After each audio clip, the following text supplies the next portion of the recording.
Ich glaube, dass man aus jeder negativen Situation etwas Positives ziehen kann. Mit diesen kleinen Veränderungen im Alltag kannst du dein Leben positiver gestalten. Hoffnung bedeutet für mich, immer weiter zu kämpfen und immer an meine Ziele zu kommen. Nach vorne zu blicken und nur auf das Schöne zu schauen. Das hat mir damals sehr geholfen, als ich kurz davor war, die Situation hinzunehmen und nicht weiter zu kämpfen. Mein Name ist Julia und ich bin systemische Beraterin und Coach und begleite Menschen in Zeiten von Veränderung. Hi, ich bin Tabea. Ich bin Sandy und ich habe gelernt, warum es sich lohnt zu hoffen. Nachdem ich jahrelang in einer Magersucht gelitten habe, ist mir eine positive Grundeinstellung jetzt besonders wichtig. Wir zeigen dir heute, wie du mit einem positiven Blick auf dich selbst leichter und glücklicher durchs Leben gehst. Das Glück im Leben kommt, wenn man es selbst macht. Wenn man sich dafür entscheidet, glücklich zu sein. Wenn ich mit mir zufrieden bin, wenn ich mich so akzeptiere mit allen positiven und negativen Seiten, die ich wahrnehme. Es gab einige Momente in meinem Leben, da hatte ich die Hoffnung eigentlich schon aufgegeben. Ich war im Irak in der 10. Klasse und konnte dann nicht mehr zur Schule, weil unsere Stadt Mosul von dem IS erobert wurde. Und das war immer mein Ziel, nach Deutschland zu kommen, um hier eine gute Bildung zu haben. Ich wurde vor ein paar Jahren lange behandelt mit einer schweren Magersucht und habe dadurch aber erfahren und erlebt, dass es immer etwas gibt, an dem man sich festhalten kann und dass man immer aus seinen Krisen wieder positiv und stark hervorgehen kann. Was mir in dem Moment wieder Hoffnung gegeben hat, war mein Ziel vor Augen zu führen. Den Spaß am Leben wieder zu entdecken und zu überlegen, wo möchte ich hin in meinem Leben. Ich denke, Hoffnungslosigkeit ist Planlosigkeit. Also wenn ich nicht weiß, wohin ich will und wo ich bin und wer ich bin. Wenn man sich in einer Lage befindet, in der man nur noch dunkel sieht und negativ denkt. Wenn du negative Gedanken loswerden möchtest, dann geht es erstmal darum, sie anzunehmen und wahrzunehmen. Eine bewusste Atmung hilft dir dabei, weil die Atmung das Einzige ist im Körper, was wir bewusst steuern können, was aber auch unbewusst funktioniert. Und wir können die Atmung nutzen, um uns auch wieder mehr zu entspannen, wenn wir aufgeregt sind oder wenn wir gestresst sind. Wenn ich einen schlechten Tag habe, distanziere ich mich von den Menschen und setze mich mit mir selbst auseinander. Für mich persönlich hilft die Meditation, die ich täglich mache, um einfach eine Basis zu haben und nicht so häufig aus dem Konzept gebracht zu werden. Und wenn du richtig meditieren lernen möchtest, dann solltest du dir kleine Ziele setzen, also kurz anfangen zu meditieren und dann langsam das zu erweitern.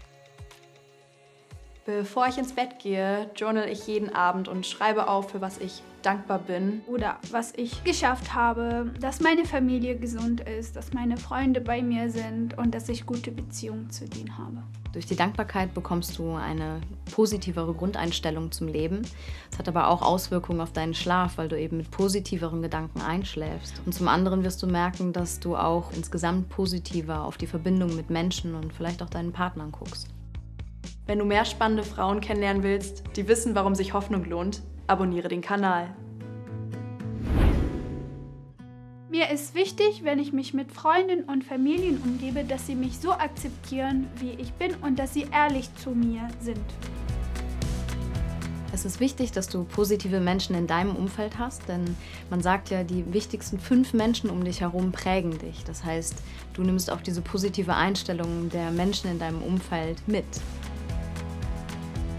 Dass ein Mensch schlechten Einfluss auf dich hat, erkennst du daran, dass du nach dem Gespräch, was du mit der Person hattest, dich einfach energieloser fühlst. Auf negative Menschen in meinem Umfeld reagiere ich, glaube ich, umso positiver, um zu zeigen, hey, der Tag ist doch eigentlich ganz schön. Ich versuche zu verstehen, was das Problem ist, und wenn es nicht klappt, dann hast du natürlich auch immer die Möglichkeit, danach einfach solche Dinge wie weißen Salbei nutzen, um wieder zu deiner Energie zurückzufinden. Social Media hatte einmal einen wirklich großen Einfluss auf mein Selbstbild. Weil ich mich manchmal auch von anderen Menschen beeinflussen lasse und daran denke, dass andere Frauen, die ihr Leben nicht so real zeigen, viel besser und viel schöner als ich sind. Bis ich für mich entschieden habe, wem ich folge und wem nicht. Bei deinem eigenen Medienkonsum solltest du darauf achten, in erster Linie, was es mit dir macht. Ich versuche, mich zu verändern, dass ich dann auch so bin, wie die sich da präsentieren. Dann ist das häufig ein Signal dafür, dass die Zeit um ist und du das Handy erstmal wieder weglegen solltest. Mir wird dann irgendwann bewusst, dass ich doch ich sein soll und mich von anderen nicht beeinflussen lasse, besonders von Social Media. Ich versuche viel bewusster mit Social Media umzugehen und mir auch wirklich ein Zeitfenster zu setzen. Was deinen eigenen Medienkonsum angeht, solltest du auch darauf achten, dass du nicht direkt vorm Schlafengehen noch aufs Handy guckst, sondern deinem Geist, deinem Körper die Möglichkeit gibst, schon mal vor dem Schlaf runterzufahren. Abends zum Beispiel ab 21 Uhr geht mein Handy aus. Dann wirst du auch mit Sicherheit besser schlafen. Was hilft dir, optimistisch zu bleiben? Schreib es in die Kommentare. Was mich am meisten inspiriert, ist, an die Version von mir zu denken, die ich später sein will. Meine größte Inspirationsquelle ist die Natur und alles, was mich umgibt. Neue Inspirationen kannst du dir natürlich auch über Podcasts holen oder Bücher, die du irgendwo siehst. Wenn mir der Alltag langweilig wird, gehe ich entweder raus oder aber ich vertiefe mich in ein Buch und betrete so auch eine andere Welt. Ich stelle mich sehr gerne neuen Herausforderungen, weil ich daraus ganz viel lerne. Es ist wichtig, dass wir auch mal die Komfortzone verlassen, denn genau in der Zone ist unser Lernpotenzial. Um deine Komfortzone mal wieder zu verlassen, solltest du mal drüber nachdenken, was du noch nie gemacht hast. Irgendetwas, was wirklich neu ist und wo du vielleicht so ein bisschen mulmiges Gefühl hast. Und genau das solltest du tun. Ich liebe neue Herausforderungen und neue Abenteuer und weiterzugehen, weiter zu gucken. Ich wünsche allen, die sich mit Hoffnung schwer tun, Dass sie erkennen, dass überall etwas Positives steckt. dass sie der Hoffnung noch eine Chance geben und sie noch ein-, zweimal mehr einladen, um zu sehen, dass es tatsächlich ein Mehrwert ist, die Hoffnung zu behalten. Dass sie ihren Weg gehen, dass sie daran denken, was sie motiviert und ihre Leidenschaft folgen.